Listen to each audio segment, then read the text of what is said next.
வணக்கம் தமிழ் மக்களே. உங்களுக்கு ஒரு பெரிய நன்றி சொல்ல தான் நான் இந்த வீடியோவை போடுறேன். ஏன்னா நான் இன்னைக்கு அவ்வளோ சந்தோஷம், ரொம்ப சந்தோஷத்தில் இருக்கேன். ஏன்னா உங்களுக்கு எல்லாருக்கும் தெரியும், நம்ம அண்ணா விஜய் இன்னைக்கு மாண்புமிகு முதலமைச்சராக பதவி ஏற்றப்பட்டார். அது அவர் ஒத்த ஆளால் முடியாதுன்னு உங்களுக்கும் தெரியும், எனக்கும் தெரியும். ஏன்னா உங்களை மாதிரி கோடிக்கணக்கான ஃபேன்ஸ் மக்கள் அவர் மேலே வச்சிருக்கிற நம்பிக்கை, பாசம் அதுதான் ஓட்டாக மாறி அவரை இந்த இடத்துக்கு கொண்டு வந்திருக்காரு. அதுக்கு ரொம்ப நன்றி, ரொம்ப நன்றி. ஏன்னா 2 வருஷத்துக்கு முன்னாடி ஒருத்தன் திடீர்னு ஒரு கட்சி ஆரம்பிக்கிறான்.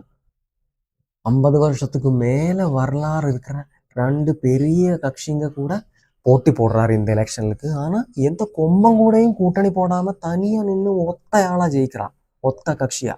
ஆண்மை நுச்சம் காட்டிட்டார் அந்த மனுஷன். அது உங்க கொடுத்த ஆதரவினாலதான். உங்க எல்லாருக்கும் ரொம்ப நன்றி.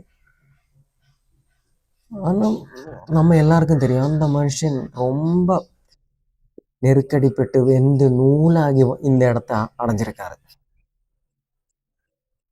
அது ரொம்ப நல்லா கஷ்டப்பட்டதுன்னு உங்களுக்கும் தெரியும், எங்களுக்கும் தெரியும். ஆனால் எலெக்ஷன் ஜெயிச்சதுக்கப்புறம் அவரை விடலை. கூட்டணி சர்க்கார் ஃபார்ம் பண்ணுறதுக்கு எவ்வளோ கஷ்டப்பட்டார் அந்த மனுஷன். 3 வாட்டி கவர்னரை சந்திச்சிருக்காரு.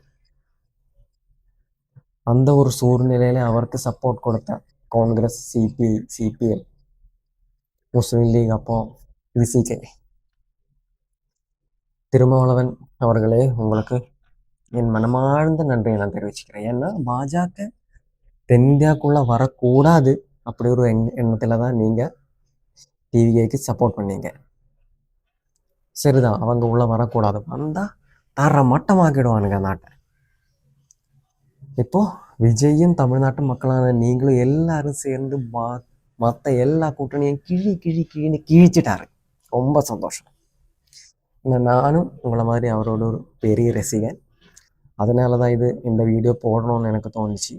அது மட்டும் இல்லை, ரீசெண்டாக நான் இன்ஸ்டாவில் ஒரு வீடியோ பார்த்தேன். ஒரு பொண்ணு வந்துட்டு, டிஎம்கே விஜய் நம்ம பையன் தானே, போனால் போகட்டும்னு விட்டு கொடுத்த சீட் அதுன்னு சொன்னார். டிஎம்கே அதுக்கு விஜய்க்கு சீட்டு கொடுக்கணும்? அதான் மக்கள் நீங்கள் கொடுத்துட்டாரே அவருக்கு தலைவருங்கிற பட்டம். இந்த மாதிரி பட்டம் கேட்டு வர்றதில்லை, தானாக வர்றது. இவர் என்னமோ ஆதரவு கொடுக்குற மாதிரி போனால் போகட்டும்னு சீட்டை கொடுத்துட்டாருன்னு சொல்கிறேன். யார் இவ? நீங்கள் கொடுத்த பாசம், அவர் மேலே வச்சிருக்கிற நம்பிக்கை கண்டிப்பாக நடக்கும். இது சினிமா ஸ்டைலில் சொல்லணும்னா, நம்ம கேஜிஎஃப் சினிமா பார்த்ததில்லை. அதில் காலாகாலமாக அதிராவும் கெருடனும் வானரமும் சேர்ந்து ஆட்டி படைச்சி புரட்டி போட்ட தமிழ்நாட்டு அரசியலை இன்னைக்கு ஒரு காவலனா வந்து விஜய் காப்பாத்திருக்காரு. அவர் சொன்ன மாதிரி எல்லாம் நடக்கும்.